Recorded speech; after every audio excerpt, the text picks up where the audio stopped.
Good girl, Georgie. Good girl. You just want to be the center of attention. Off they go, bags in tow. Matt and Chrissy hit the road. Maps unfold, stories told. Adventures never getting old. Matt and Chrissy roam so free through the city, past the sea, finding joy in every mile, every turn. G'day, Matt and Chrissy here from Couple of Sitters. And we got Georgie, who has decided to join us. Hello, darling. Yes? Yeah, we have. Hello. Yes. So Chrissy's going to share a little bit of a context story with you about how we came to be in the position doing house sits and looking after other people's pets, their children in a lot of cases, while they go away and have a bit of a break, spend time with family and friends, have an adventure. So we didn't set out on the path to be house sitters professionally with any specific intention. This was something that was really a matter of circumstance for us. So I'll let Chrissy paint that picture. Well, we all know what happened in 2020. For us, it made life very difficult. We were undergoing a project which went badly, to say the least, and we're still nearly 4 years down the track, still trying to tidy up the mess that came about due to the Andrews administration and all that rubbish.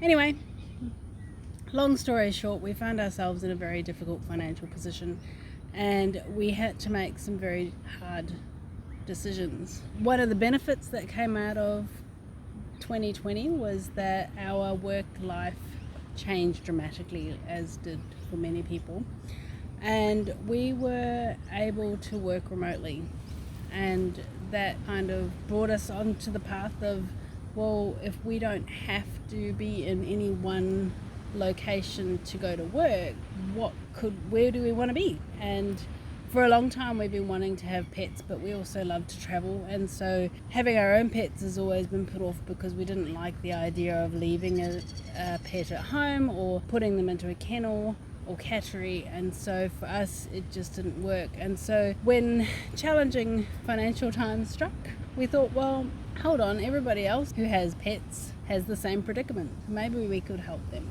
So we decided it was time to scale back on what we have and get ourselves into a more mobile lifestyle, and that was the beginning of the minimalization of our stuff, our things. Yeah.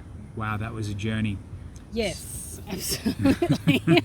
You don't realize how much stuff you have until you start choosing to get rid of it as one part. And not only that, it's an emotional roller coaster.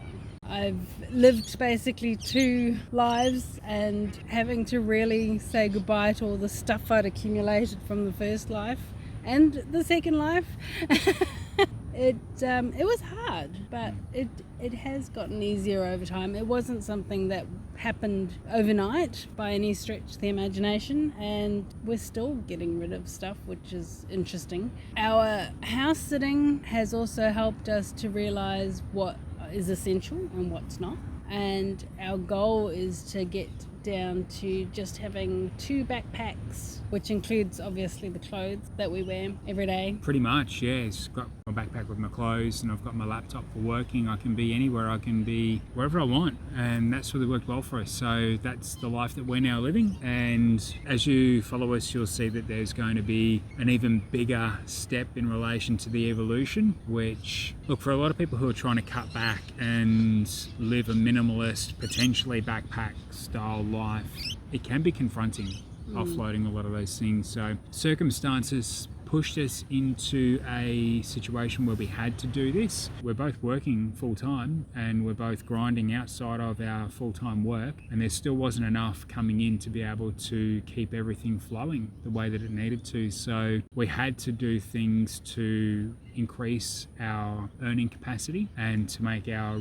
apartment, which is our beautiful home, actually go to work for us. So we decided to sell a lot of our stuff and rent the apartment out, and that was about 1.5 years ago now, nearly 2 years ago. And we haven't been back since we really miss it. Had a beautiful family, friends circle up there, which was very disconnected from the rest of the country. Darwin's a very, very far place to be from the rest of the cities in Australia, but we'd made it home, and it was really hard leaving that area, but we knew that we had to, so that we could get through this current stage that we're in. And we found ourselves going from house to house sitting. We don't do it because we're homeless. We could set up and go back to any of the places that we have, but that would just put us into a tough financial position where we wouldn't be able to make sure that all the bills that are coming in would be satisfied. So renting it out, that was the way to go.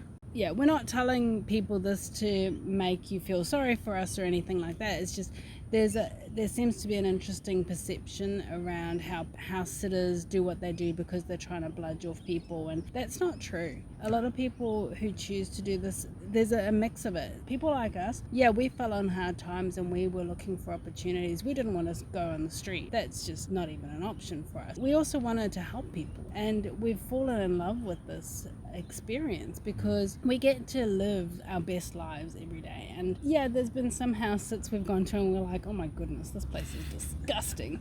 There have been some challenges, and yes. That's been hilarious. And I'm sure if you go on our YouTube channel, you'll find the videos. But then we come to places like this, and Georgie is a beautiful little dog, and the owners have been absolutely wonderful and so accommodating and friendly. And I mean, the owner, she's so beautiful. She made us a lasagna to say thank you, and it is, oh my gosh, it is out of this world fabulous. I'm so grateful that we get to do this. Yeah. At first it was really, really hard, and I didn't know if I would like it, but a year on, I'm super grateful. It's amazing. It's a different story. Yeah. Yeah.